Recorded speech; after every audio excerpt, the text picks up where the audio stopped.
My name is Nora Whitmore, and until last summer, I thought I knew my son. Julian had always been the quiet one, bookish, polite, sharp in the way that made people underestimate him until it was too late. After his father passed, he stepped up in ways I never asked him to, managing household bills, coordinating with estate lawyers, and even canceling the monthly landscaping I loved, just because he decided we should cut costs. I chalked it up to stress, to grief, to growing up too fast. But the truth was darker, and I didn't see it coming until it had already arrived, cloaked in affection and framed in the shape of a weekend invitation. It started innocently enough. One spring afternoon, Julian called me unexpectedly and asked if we could go away together. Just the two of us. No business. No obligations. "You deserve it, Mom," he said. "You've done everything alone since Dad passed." There was something soft in his voice. I remember thinking finally, the bond I'd been missing since his teenage years was coming back. Maybe grief had a half-life, and we were finally on the other side of it. I told him I'd love to go. He booked the place. A vineyard estate outside Charlottesville, Virginia. Elegant but modest. Quaint but sophisticated. He described it as a blend of European charm and Southern comfort. A place where we could walk cobblestone paths, sip wine under pergolas, and talk without distractions. The drive down was stunning. Virginia's hills rolled into blue ridgelines, and the sun filtered through dogwood trees like it was painting gold across the road just for me. I played classical music and let myself imagine a version of my life where Julian and I had truly healed, where there were no secrets or tension beneath our polite conversations.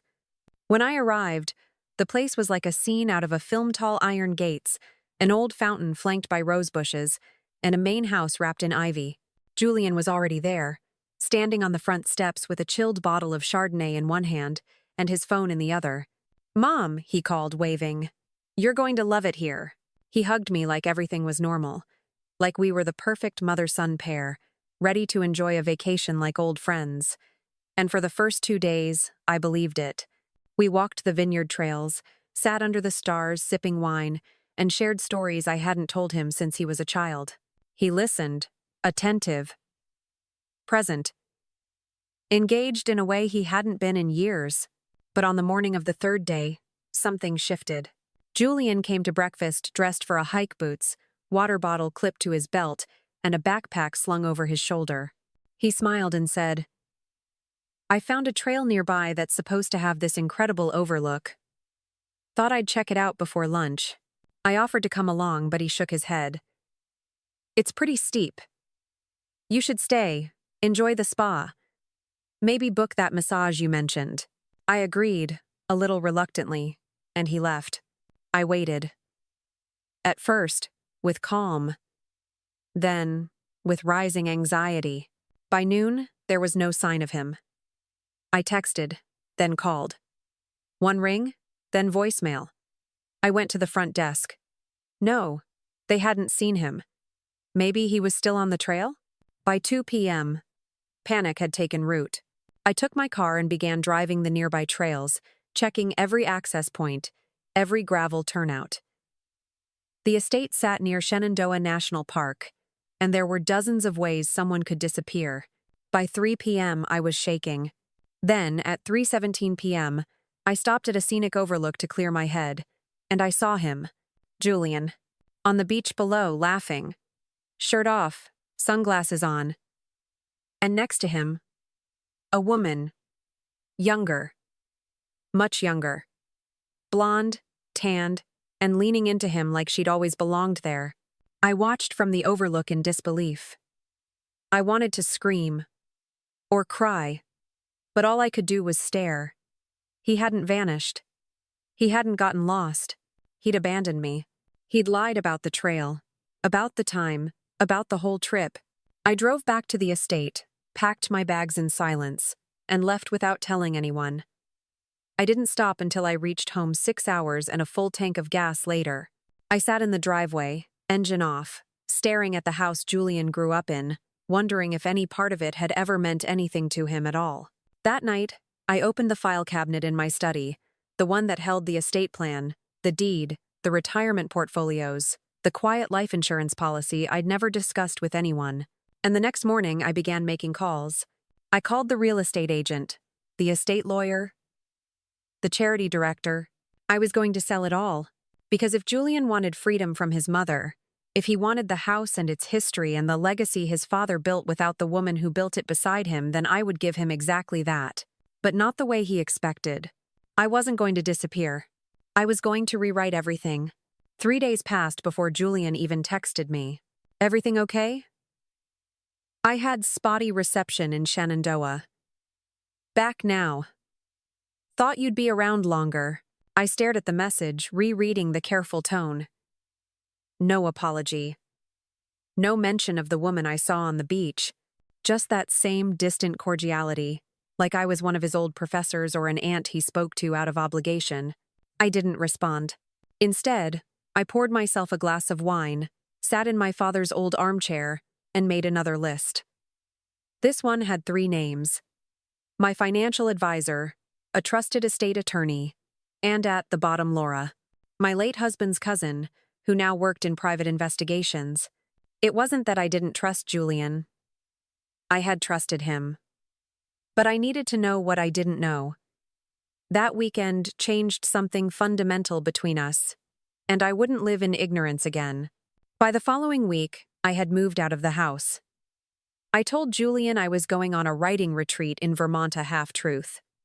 I did go to Vermont, but the purpose wasn't relaxation. It was documentation. The Whitmore estate, as it turned out, was worth more than Julian ever knew.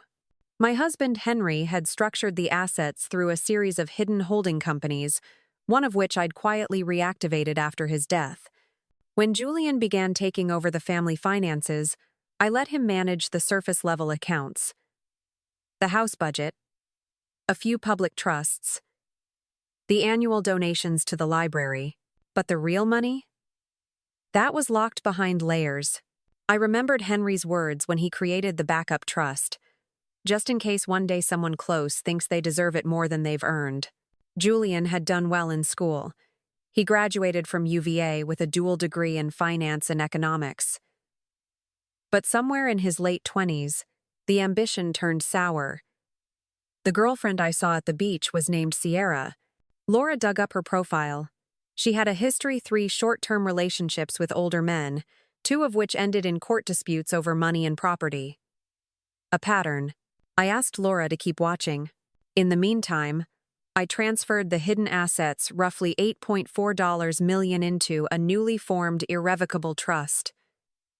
The beneficiary? Not Julian. Not yet. I left that space blank. A decision for later. Then I called the realtor and began listing the house. Quietly. Off market. No signs. No open house. 2 weeks later, Julian called. Mom? Why did I get a call from Lisa Reynolds about the house? Are you selling it? I kept my voice calm. I'm considering downsizing. That place is too big for one person. There was a pause. You didn't tell me. No, I said. I didn't. I thought we were going to talk about these things. Together. That word. Together. Like we were partners. Equals. But I remembered the beach. I remembered the laughter that wasn't for me. The getaway that had been an excuse to get me away. I've been alone in that house since your father died, Julian, I said. And alone when I came back from the vineyard, too. Together wasn't on the table. He said nothing. Later that evening, I received an email. No subject line. Just a forwarded file. A proposal. Neatly formatted. A. Whitmore Family Legacy Realignment Plan. At the top, Julian's name. At the bottom, a section for my signature. The language was smooth. Deceptively warm. But the purpose was clear. Julian was proposing a new management structure for the family's remaining asset zones he assumed were still under my name. I didn't respond. Instead, I printed it, circled the most manipulative phrases in red, and mailed a copy to Laura. Keep digging, I wrote in the margins. He's getting desperate. Because if Julian thought I'd roll over and sign my name away, he had forgotten who raised him. And I was just getting started. Julian went quiet for almost a month. No calls, no emails, no unexpected visits. I could tell he was recalibrating, rethinking his next move. It wasn't like him to let things lie. Julian was calculated. Yes, but passive? Never. During that month of silence, I met with Laura twice. The first time, she handed me a thin envelope containing photographs and transcriptions of conversations Julian had with Sierra publicly, in a coffee shop near their apartment in Arlington. They spoke in careful tones, but a trained lip reader picked up key phrases. She's hiding something. It's more than just the house. And, if we push her too hard, she might snap. The second meeting was more damning. Laura slid a flash drive across the table. Listen to the third recording, she said, sipping her tea without emotion. It's from the apartment. Sierra left her phone on while arguing with him. The argument began mid-sentence. Julian's voice tight and condescending echoed in the small space. You think I don't know what I'm doing? He snapped. Sierra fired back. I think you're dragging this out because she's not reacting the way you expected. She will, he said. She's sentimental. Eventually she'll break. Sell everything. Give me access out of guilt. My throat dried. There was no remorse in his voice. Just certainty. She raised you, Sierra said. You're gambling on her grief. There was a long pause. Then Julian's voice again, quieter. It's not gambling if you already know the cards. I closed the file and turned to Laura. How long have you known? I had my suspicions 2 years ago, she admitted. But your loyalty blinded you. And mine kept me from intervening sooner. The flash drive went into my safe that night, along with the rewritten will, the new trust documents, and a handwritten note addressed to Julian, to be opened only in the event of my death. Not because I feared him physically, but because I needed control of the narrative, even if I couldn't speak for myself. That week, I staged the house. Staging wasn't about furniture. It was psychological. I made it look warm but detached. Lived in, but not mine. I took down our family photos, boxed up my late husband's war medals, removed the blanket Julian gave me 5 Christmases ago, one I kept folded on the back of my reading chair. A new buyer came through on a rainy Thursday morning. By Friday evening, we had an offer. Full price, cash, no contingencies. I accepted. On Monday, Julian called again. Mom, he said, I heard the house is sold. It is. You didn't tell me. No, I said. I didn't. Silence. Then, where are you going? I smiled, though he couldn't see it. Somewhere you can't follow. You're running. I'm leaving, I corrected. There's a difference. Another pause. Then a voice I hadn't heard from him in years, not the clipped corporate tone, not the wheedling charm, but the voice of the boy I raised. The one who used to read encyclopedias at the breakfast table and ask me what kind of star the sun really was. Why? Because I've already stayed too long. Because I watched you stop being my son and start being someone else. Because every day I stayed, I gave you another chance to manipulate me. But I didn't say that. Instead, I answered, because I need peace. He hung up. That night, I sat on the porch one last time. The magnolia tree outside still bloomed wildly in summer, shedding its petals like confetti over the railing. I drank the last bottle of wine from the vineyard, alone. When the movers came the next day, I didn't watch. I sat in the car with the ignition running. The truck pulled away, the gate clicked shut, and I didn't look back. 3 days later, Laura called. He's filing a challenge, she said. I raised an eyebrow. Challenge? To the trust. Claims mental instability. Says you're not in full command of your faculties. I laughed, then sharp and humorless. Let him try. Because while Julian had been busy planning my surrender, I had prepared my defense. And the real battle was just beginning. Julian's legal challenge arrived in a sleek white envelope, delivered by courier to the small cabin I'd rented just north of Burlington. It smelled faintly of printer ink and cologne overconfident and artificial. Inside was a petition filed in Fairfax County Probate Court requesting a formal review of my mental fitness.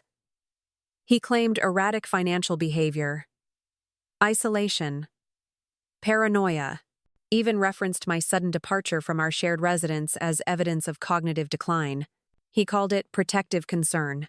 I called it war. I sent the packet to Laura first. She reviewed it overnight and called me before dawn. He's trying to prove you're unstable so he can gain control of the remaining estate assets under emergency conservatorship, she said. And he's doing it fast. There's a temporary hearing scheduled in 8 days. I took a long breath. Then we move faster. Over the next week, I worked with Laura and Grega, forensic accountant friend of hers who specialized in elder exploitation cases. We combed through Julian's financials, obtained through a combination of legal backdoors and a leak from one of his former colleagues. What we found confirmed every fear I'd had. Julian was in debt, deeply, quietly. Personal loans disguised as business lines, investments into Sierra's failed wellness startup, a cryptocurrency account that had hemorrhaged nearly $300,000, and a small, deeply buried trust funded not by me, but by funds moved from an account he'd opened using my social security number. Greg assembled the case. Laura built the timeline. I wrote a letter to the judge clear, concise, supported with documentation and video logs that showed my legal activities, my medical evaluations, clean, and a diary I had been keeping for 6 months, detailing every interaction with Julian since the vineyard. The court date arrived. Julian showed up in a gray wool suit, alone. Sierra was not with him. I wondered if she'd left, or if she was simply waiting to see if he could win before reattaching herself. I didn't look at him when I entered the courtroom. My attorney did the speaking. I did the sitting. Calm. Present. Lucid. When our evidence was presented, the judge's face shifted from polite to skeptical, then outright concerned. The data didn't lie, nor did Julian's own signatures, authorization forms, and audio clips. We submitted a full psychological evaluation conducted just 3 weeks prior by a state-certified gerontologist. Cognitive functioning, she had written. Not only unimpaired, but exemplary. Julian's petition was denied. The judge added a formal note to the record. This court finds no cause for concern regarding Miss Whitmore's decision-making capacity. Afterward, in the hallway, Julian tried to speak to me. Mom, I held up my hand. You don't get to say Mom anymore, you lost that right. His face twisted. Anger, shame, something more primal. You've turned everyone against me. No, I said. You did that yourself. Then I walked past him, down the stone corridor, out into the morning sun that had begun to burn through the Vermont mist. Back at the cabin, Laura handed me a glass of champagne. To surviving your own child, she said with a wry smile. To surviving a betrayal I never thought possible, I replied. That night, I didn't cry. Not for Julian. Not for the past. But for what I finally released the illusion that he would change. That the boy I raised was buried somewhere beneath the man he had become. There was no recovery from this. There would only be the aftermath. 2 weeks passed without a word from Julian. It was eerie, sudden quiet. The complete absence of calls, emails, or veiled threats. Laura speculated he was regrouping. I feared he was planning something worse. But silence has its own voice, and when it breaks, it often does so violently. One morning I opened my inbox to find a message forwarded from Greg. The subject line read, Urgent. Media inquiry. A reporter from the Washington Standard had received an anonymous tip about an elder woman with a hidden inheritance under legal siege from her estranged son. They wanted a quote. My blood froze. Julian was trying to flip the narrative, paint himself as the wronged child, the dutiful son cast aside by an ungrateful, unstable mother. Laura got on the phone with the reporter immediately. No comment, she said. Then she launched a background inquiry into the reporter's source. Within 24 hours, we had our answer. A dummy account tied to an IP address, registered to Julian's former employer financial firm he left just before the vineyard trip. He was baiting us. He wanted a public war, but I wasn't going to give him one. Instead, I turned to something more devastating. Greg and I compiled every piece of data we'd gathered. Illegal account access, identity fraud, recorded conversations, falsified investment documents. We packaged it into a 48-page report and submitted it to the State Attorney General's office under the Elder Financial Exploitation Division. It took 3 days for them to respond. The investigator assigned to the case, Monica Haverford, called me directly. "Miss Whitmore, I've reviewed the materials. What you're alleging, if proven, could constitute multiple felony charges." "I'm not alleging," I said. "I'm proving." A week later, the investigation was opened. Julian still didn't know. I flew to D.C. under a pseudonym and met with Monica in person. Her team had already subpoenaed Julian's personal bank records and were preparing to interview his former clients. It was happening, slowly and methodically. Then, a complication. Sierra reached out. An email. Short. Cryptic. "I think he's planning something worse. Meet me. Tomorrow, noon, public place." We met at a small cafe in Alexandria. She looked thinner, paler, worn down like someone who hadn't slept in days. "I didn't sign up for this," she said. "For what?" "For someone who breaks into his mother's accounts, who fakes mental health reports, who manipulates the media."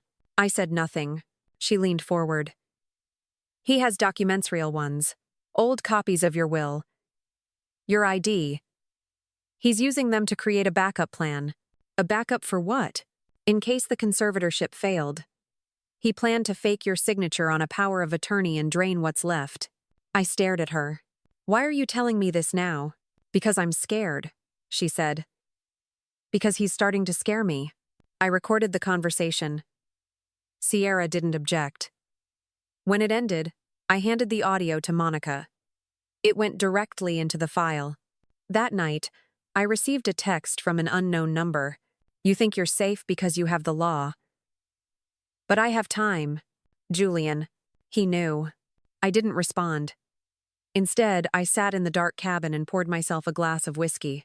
Time was something I had too, and it was finally on my side. By the time the federal subpoena hit Julian's inbox, he was already halfway through an email campaign trying to discredit me. He didn't know that Sierra had flipped. He didn't know that the woman he had once brought into his web of deception had chosen to burn it down from the inside. Laura had said it best. The bigger the lie, the longer the fall. And Julian had lied bigger than I ever thought possible. The morning of the hearing, the courthouse was crowded. A local news outlet had caught wind of the case. Someone on the legal team must have leaked I tanned. The sidewalk was lined with reporters and curious spectators. I wore a simple gray suit. No jewelry. No makeup. Just presence. Greg walked beside me, briefcase in hand. Laura followed, always watchful. Inside, Julian sat at the defense table, jaw clenched. He hadn't shaved. His tie was askew. Sierra sat in the back row, expression unreadable. But when our eyes met, she nodded. A silent alliance forged in betrayal. The prosecution laid out the charges. 3 counts of attempted identity theft, 1 count of financial exploitation, and 1 count of conspiracy to commit fraud. The documentation was overwhelming. Our forensic audit filled 10 binders. Julian's lawyer, young, jittery, clearly out of his depth, tried to argue coercion, emotional instability, stress from grief. But grief didn't explain the offshore account in Sierra's name.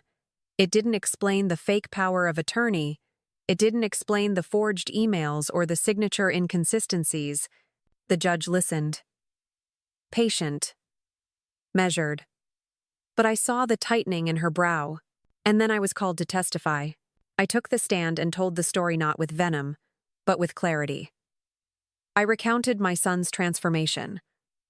The documents I found, The accounts he accessed, the lies he told. I didn't cry. Not once. When I stepped down, the courtroom was silent. Julian never took the stand. 3 days later, the verdict came in. Guilty on all counts. He was sentenced to 4 years in a minimum security facility, with the possibility of parole in 18 months. The judge also ordered full restitution, every cent Julian had siphoned, along with interest. Outside the courthouse, a reporter asked me, "Do you feel like justice was served?" I paused. "Justice isn't about revenge," I said. "It's about clarity. It's about truth having a voice." That evening, I sat on the porch of the small house I had just purchased near Lake Champlain. The air was crisp. The stars bright. Sierra had left Virginia. She sent a short letter thanking me for not outing her publicly. I didn't need to. Her cooperation had spoken for itself. Julian wrote from prison once. The letter was stiff, formal, apologetic, in theory.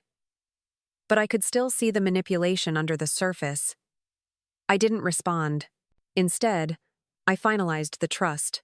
Not for Julian, but for a new scholarship fund in my husband's name, dedicated to single mothers rebuilding their lives after financial abuse. I called it the Second Heir Foundation, because sometimes bloodlines don't define legacy. Choices do, and I had made mine. The storm had passed, the damage tallied, the future reclaimed, and for the first time in years, I finally felt free.